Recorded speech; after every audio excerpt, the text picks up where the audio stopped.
Cool. Hello, everyone. Thanks for joining. Hello. Thanks for joining today's sharing with me.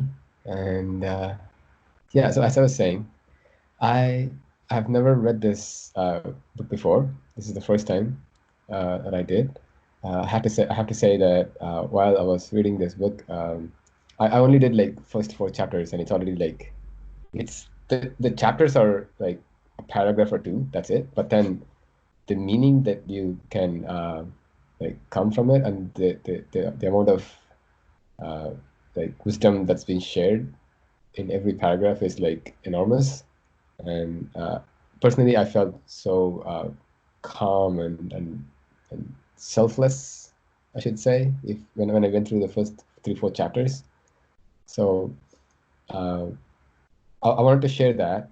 So it's basically like we're gonna go through like 3 chapters today, and I think that's already a lot to take in, kind of.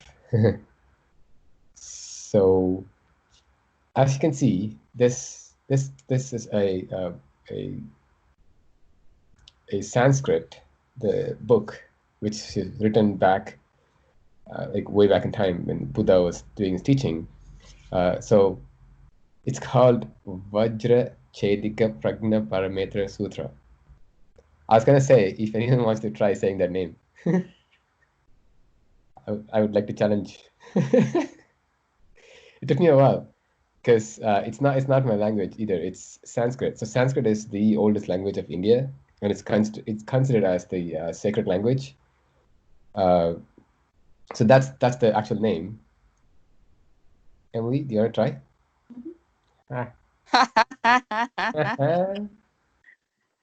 What? Yeah, that's right. That's right. Something. Vachalak Kad Sutra. Yeah, almost there. So It, I, close. yeah, I remember when I think last year one of the attendees in our temple classes, he was asking us in the class, "Have you guys read about Prajna Parametra Sutra?" And I was like, what is that?" And then I read it. I read this. I didn't know because it's called Diamond Sutra, famously, and the actual name is that one. And then after I read it, and I was like, "Oh, this is the one that he's talking about." And now I know why he asked me, because uh, it's quite cool.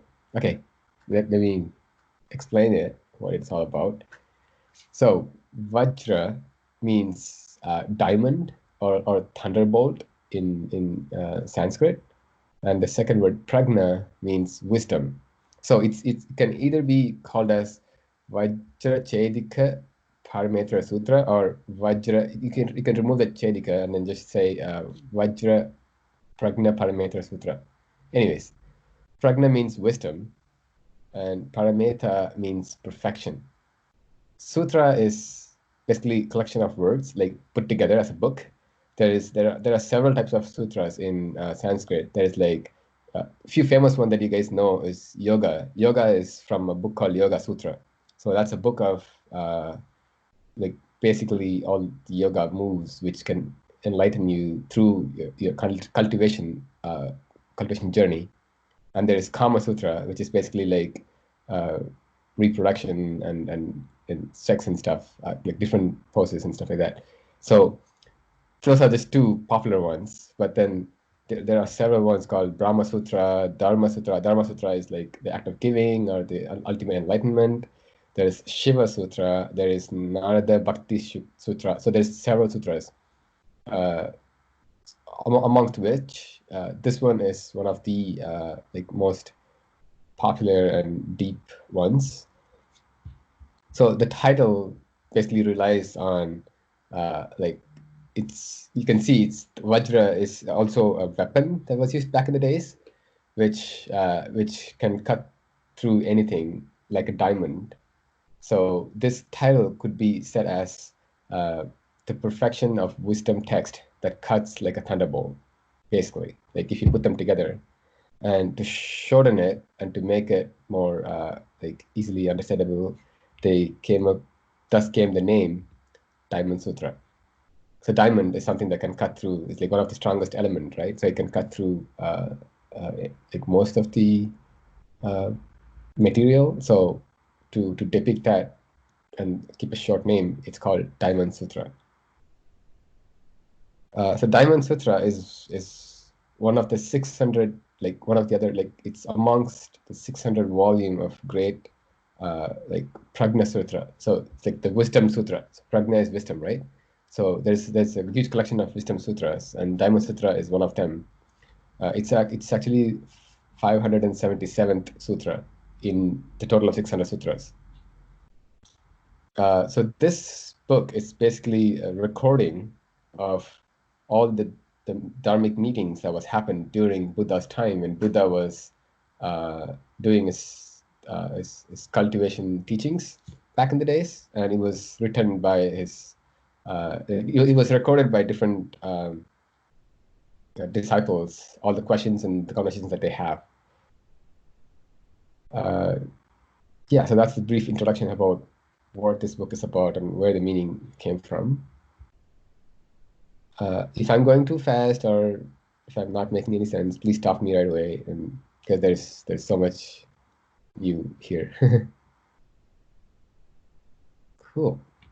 So in Diamond Sutra, it the overall all the chapters are covering like four main aspects that I came up with, or I read through online and stuff. So it's basically the first four, the main four are giving without attachment to self, liberating beings without notions of self and others, living without attachment, and cultivating without attainment. There are like 86 chapters, in 85, 86 chapters. But overall, if you have to compile the meaning of it, it's covering these main four aspects.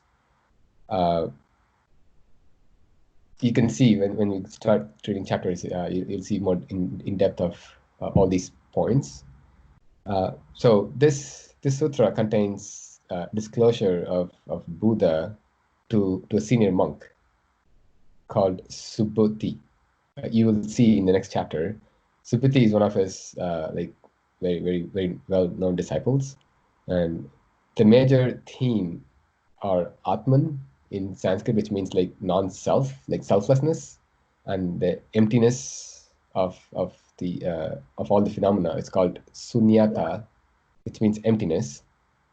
So this is basically helping to liberate all the beings without attachment, and importance of spreading and teaching of Diamond Sutra itself, or Tao, I should say. So let's move on to the first chapter. So chapter 1 is it's called The Reason of Dharmic Assembly. So so in the slide, I have the translation that I took from a book by Shirley Chapman. Can you guys see me, or can you guys only see the screen? That's the. Yeah, we can see it. Oh, cool. Yeah, but that's the book that I'm referring. It's translated by a person called Shirley Chapman, and also another book that I found by Thich Nhat Hanh. So I'm referring these two books to go back and forth to understand, because it's like it's a bit hard to understand it a bit. So yeah, the text on the screen is basically the translation of what happened with the conversation, or the chapters itself, and then I'll explain why it's said that in that way. So the first chapter is the reason of dharmic assembly. Thus I have heard, one time the Buddha was staying at the Jita Grove near the city of Shravasti with a gathering of 1,250 bhikshus. Bhikshus are basically all his disciples and followers. They call them bhikshus. By the mealtime, the Buddha put on his robe, took his bow, and went into Shravasti city to solicit alms.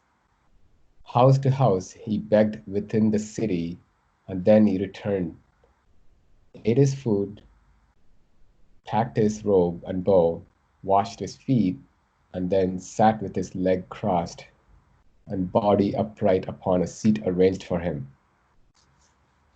So this chapter is a preface to the Diamond Sutra.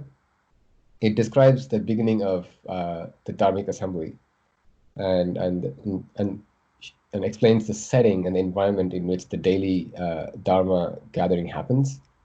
So when I say Dharma, uh, Dharma is the eternal law of universe. So the in Hindu culture, Dharma is like the the center of everything. It's the eternal truth, the universal law. And in our temple, we call that Tao. It's the same. In Hindu culture, it's called Dharma. In our temple here, we call it Tao. So whenever I say Dharma, it's equal to Tao, or Tao is equal to Dharma. So you can see the reason of Tao assembly, basically. Uh, so this activity was repeated day after day by the monks in that monastery, or in all the Buddhist monasteries at the time. So every day they have to, during the mealtime, they have to go to the city and beg for food, and then come back and eat, and then get back with their with their gatherings. So Buddha taught his monks and nuns not to distinguish between rich or poor homes when they are going for alms food. So he said, just to go from one dwelling to the next. Seeking alms food is a way to cultivate non-discriminating mind, and also to be in touch with different classes of people, to guide them in practicing and teaching them what Buddha has taught. So you can see back in the days, even today, there are a few classes in Indian society. So back in the days, there's probably like the caste system and the way they classify people are pretty intense. There are like the untouchables and the low class and middle class. So Buddha taught all his monks to go to every single house. Doesn't matter the rich or poor, and there should be no discrimination when they're going to beg for food. So even if a monk knew that the people in particular house would be unkind and not offer him or her food, he or she still had to go there and stand still for a few minutes before moving along to the next house. So yeah, Buddha taught that as well. So it doesn't matter if they are going to be like rude to you or they don't give you food at all. Your job is to stop by every single house and do your uh, dharmic part, and then move to the next house. So this says how indiscriminating we should all be in our everyday life and treat everyone equally. Doesn't matter who or where you are from. And all the classes were done in huge gatherings. So after they go for the solicit alms, they come back, and it's not like Buddha sits by himself and meditates by himself. He does that, but the majority of the sharing is with a huge number of people in the monastery. They're sharing their teachings, which is basically what our temple setup here is as well. So we uh, uh, in our temple, we were told to meditate, but also mainly to share with every other fellow cultivators. And if you can, like before the virus, before all this happened, we go to the temple and you will see like 100 to 150 people every weekend in the temple.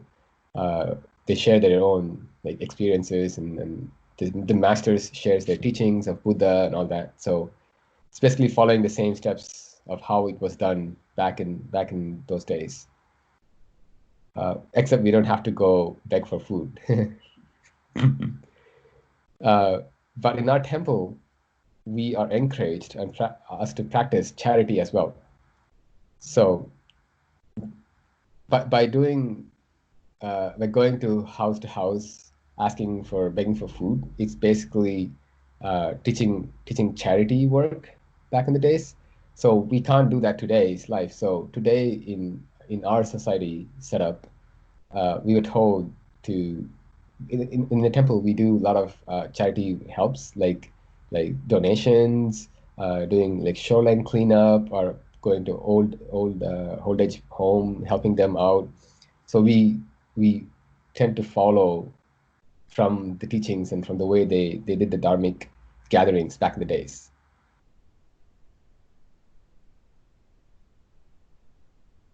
So from chapter 1, there are some key points that I think we should keep in mind before moving to the next chapter, uh, which are those. So by begging, Buddha teaches the importance of charity and giving.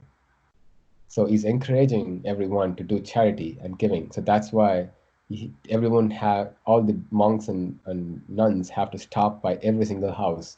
So everyone gets the chance to do their charity and do their dharmic part. You can't skip any house just because they're poor or they don't treat you well. But the chance is given for everyone to do their charity.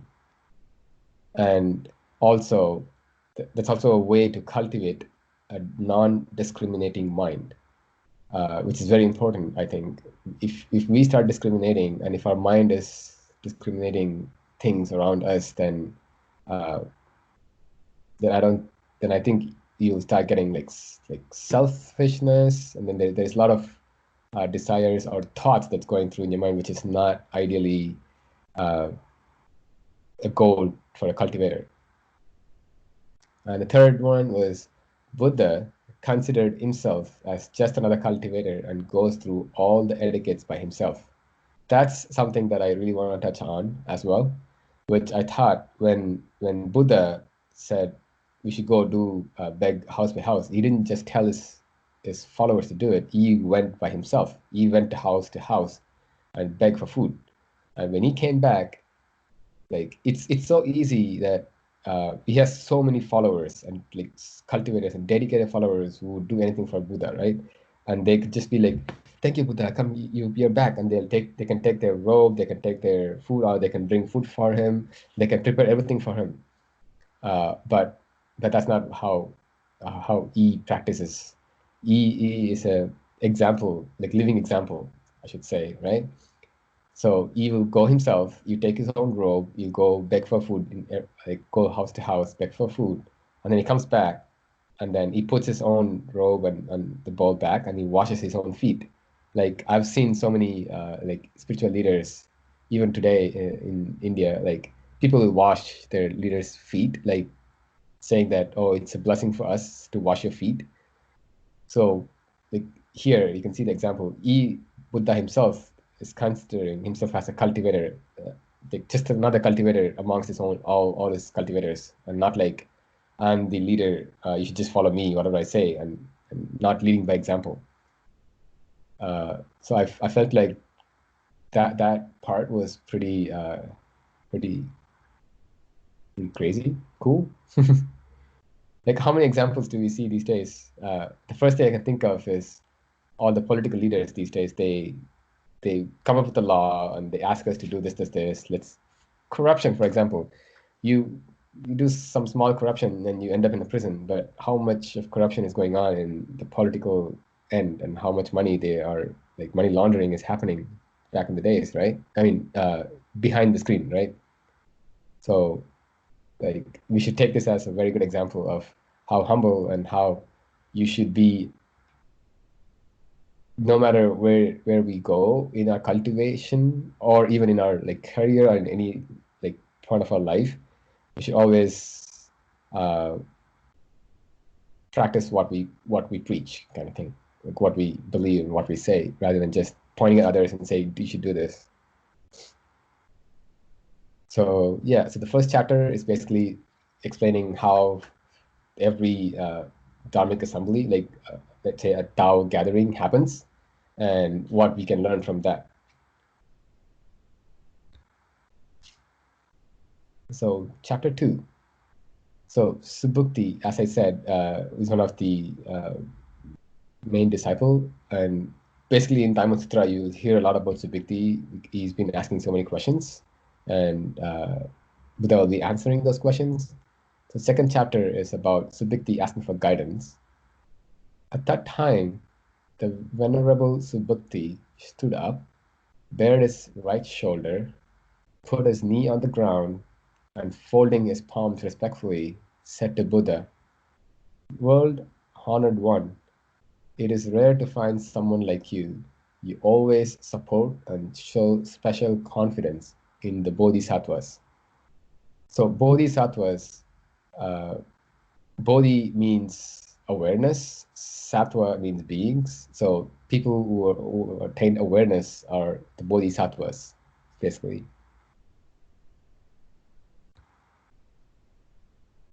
So he says, world honored one, if sons and daughters of good families want to give rise to the highest, most fulfilling awakened mind, what should they rely on and what should they do to master their thinking?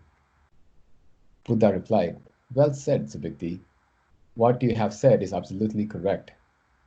That Tathagata is himself. He calls himself Tathagata.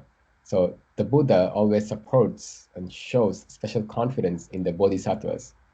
Please listen with all your attention, and the Tathagata will respond to your question. If daughters and sons of good families want to give rise to the highest, most fulfilled awakened mind, they should rely on the following and master their thinking in the following way. The Venerable Subhuti said, Lord, we are so happy to hear your teachings.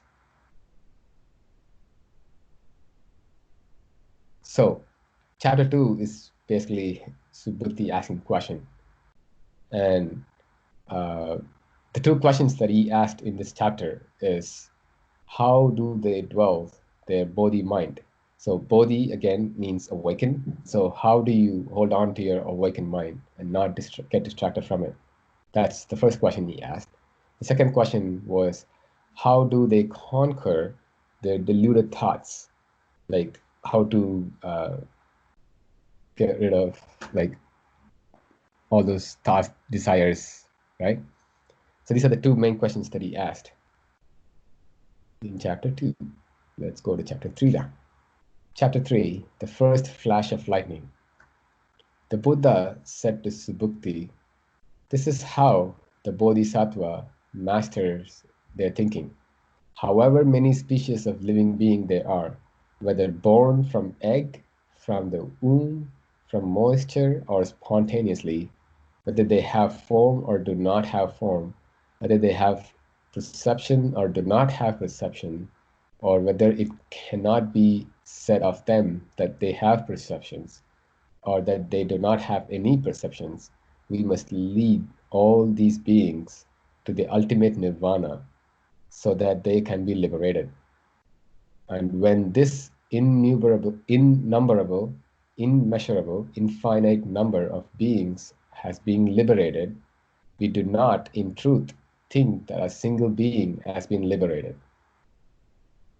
Okay, so here, nirvana, like he says, doesn't matter if, like you can see all those examples, any beings, it's not just human beings, any beings in this planet has to be led through to the ultimate nirvana.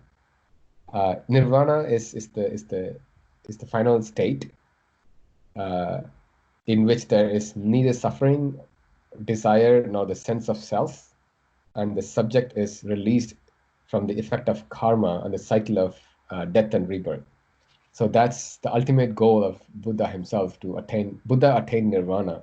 It was told that Buddha attained nirvana, and the ultimate goal of every bodhisattva is to attain nirvana, where you escape the karmic effects of the karma and the cycle of death and birth.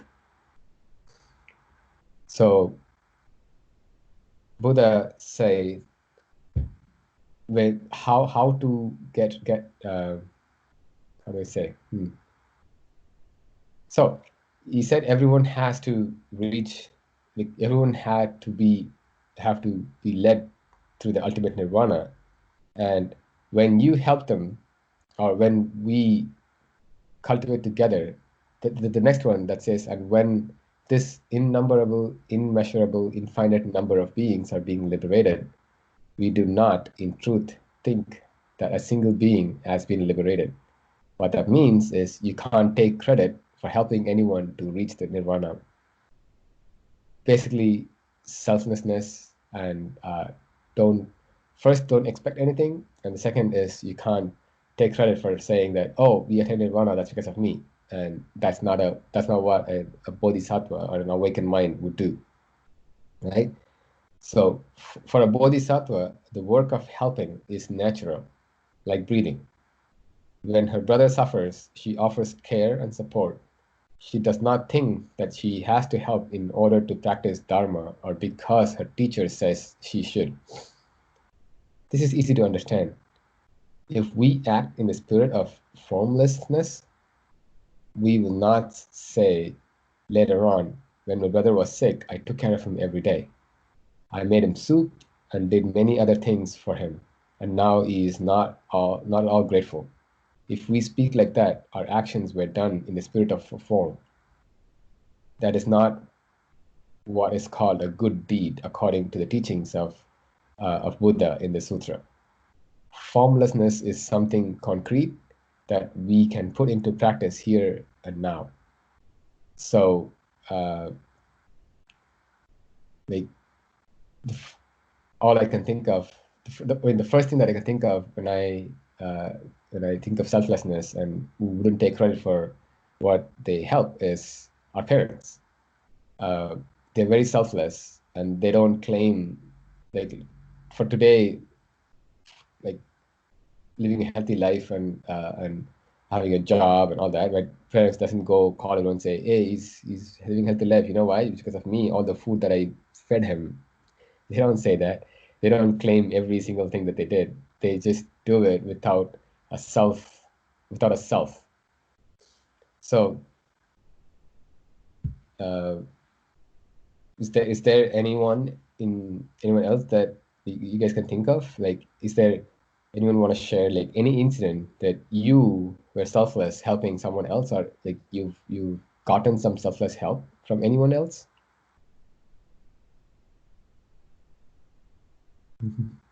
It could be very small. It doesn't have to be like dharmic sharing or anything. There's so many small ones. I think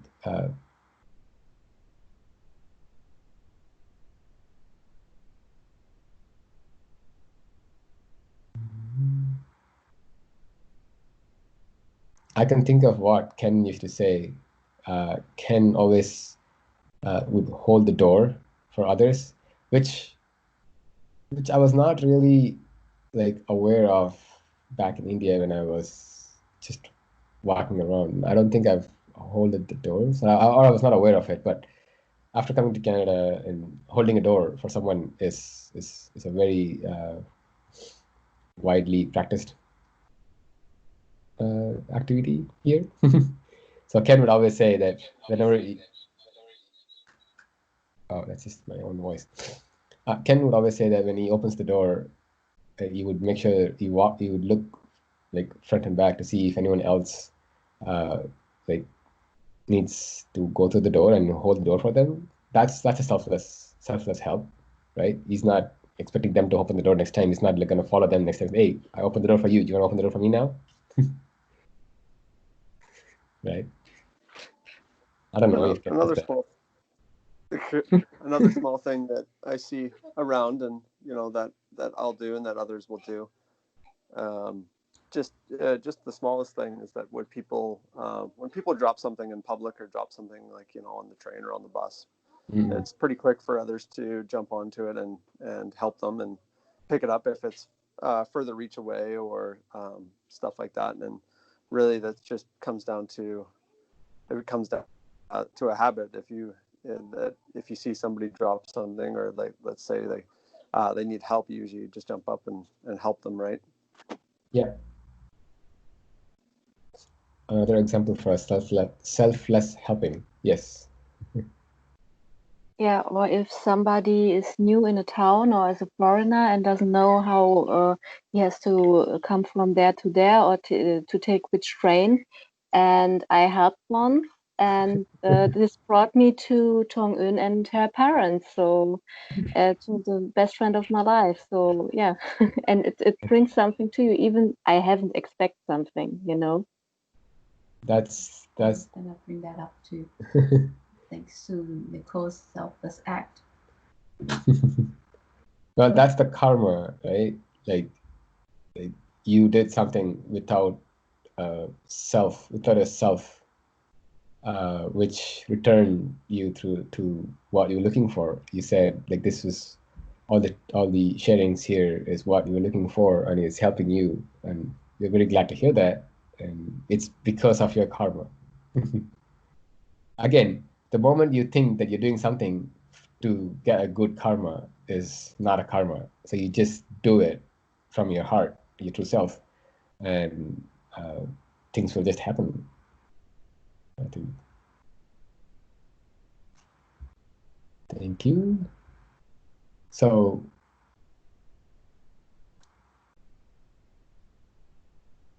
and Buddha went on saying, why is this so? If Subhuti, a bodhisattva, holds on to the idea that a self, a person, a living being, or a lifespan exist, that a person is not an authentic bodhisattva. So here he takes the selflessness to the next level. So it's not just like without expectation. It's the nirvana, right? It's the nothingness. So he's asking all the bodhisattvas who are thinking that this is me, this is the self, are not an authentic bodhisattva. Like the more awareness you get, you realize how this is not a self. I have an example coming up after. I'll explain what that means. So what the thought that I had was, I haven't gotten to that level yet. I'm still thinking of like my body and my soul, like walking around, and like I'm still like feeling the self. This is the self. I haven't gotten to that level of me, like without this body and like the soul just existing by myself. But the one thing that I can think of is the Tao sharing that we're doing, right? So all the sharings we try to practice and read books and share with other our fellow cultivators here in the temple. There's no expectations. Like I'm not expecting like you guys to teach me or you guys to tell me that, oh yeah, you taught me and like, go give me a recommendation on a job or something like that. So our masters in the temple also say that the Tao spreading Tao, you have to spread, you have to share your Dharma, your Tao, without any expectations and without claiming credit for it. And that's one of the most important thing that that they've been told to us. And the first thing that came to mind when I was reading this is like, I've heard this somewhere before. And then it's the Tao sharings in our temple. And the moment you don't take the credit and you just do it for the sake of Dharma, you're already selfless without your awareness, right? And then the moment you're selfless, you're thinking about others, and that makes you like a caring and a very loving person for others, and that in turn makes you a desireless person. So the more selfless you are, the more you help others without taking any credit, the more desireless you will be. That's what I was thinking when I was reading through this chapter. And so in this chapter, Buddha answered both the questions from chapter 2, right? So the first question from chapter 2 was, how do they dwell? They, in the sense, Bodhisattvas, dwells their body mind. Bodhi is again awareness. So how do you hold on to your awareness mind? So the answer for that, from this settings, you can see by spreading Dharma or Tao. Again, the stuff that I said before, right? So when you spread Dharma, when you spread Tao, you're being selfless. So selfless is again going to take you to desirelessness. And that is leading you to keep your awareness mind of how aware you are around your settings. And the second question that he asked was, how do they conquer their deluded thoughts? And this comes with the second part where he said selfless with no expectation. So how to hold on to that, hold on to your body mind, is you have to spread the teachings, and you have to spread the cultivation methods and the Tao, the universal truth, to your fellow cultivators. And how to hold on to your deluded thoughts, conquer your deluded thoughts, is by not taking credit for that and being selfless and no expectations in spreading Tao. And they're all linked. It was quite hard for me to understand from just the text, and when I read both books and when I spoke to Master Fang, he's able to break it down for me. So that's where I realized. So when you go selfless is when you get desireless, and then when you get desireless is when you attain selflessness. So they're all linked, and that's how it's been put together.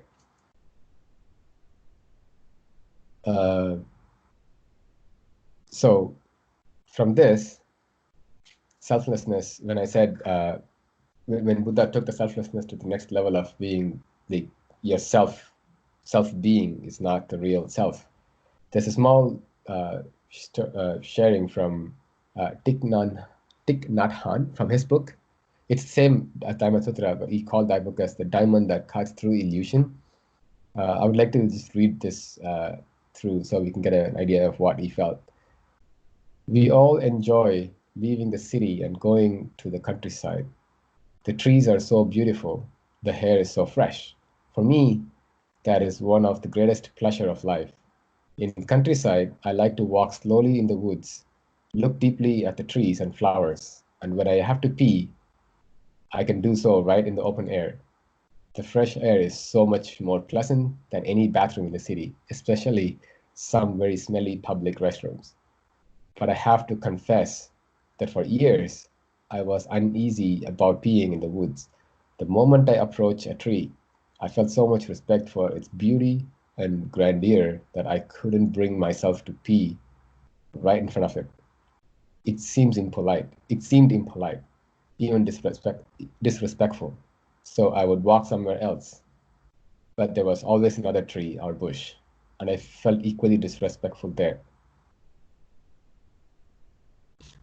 We usually think our bathroom at home, made of wood, tile, or cement, as inanimate, and we have no problem being there. But after I studied Diamond Sutra and I saw the wood, tile, and the cement are also marvelous and animate, I began to even feel uncomfortable using my own bathroom. That's a problem. Then I had a realization. I realized that peeing is also a marvelous and a wonderful reality, our gift to the universe. We only have to pee mindfully, with great respect for ourselves and whatever surroundings we are in. So now I can pee in nature, fully respectful of the trees, the bushes, and myself.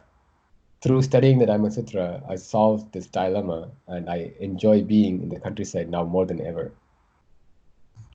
I thought this was a funny way of saying it, but what I like realized from this is that there is no self, right? Like you're part of this grand like arena of cosmic like existence, and everything around you is you. It's not. This is not just me. Like everything, even according to him, even the tile and the marbles and the toilet, everything is like him.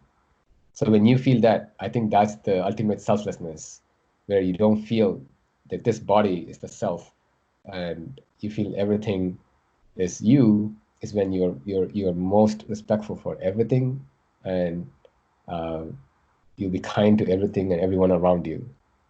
And that's the ultimate goal for a bodhisattva or every one of us, to reach nirvana and selflessness.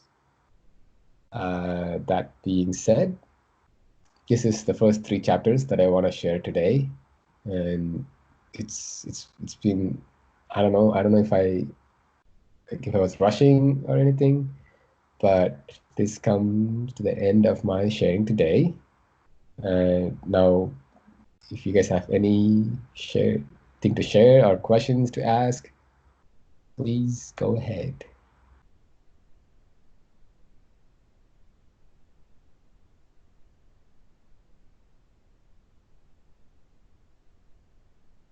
Did everyone attain selflessness?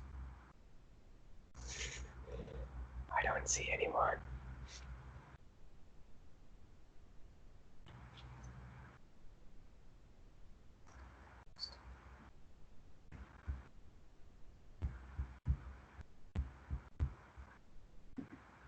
I'm gonna stop the recording.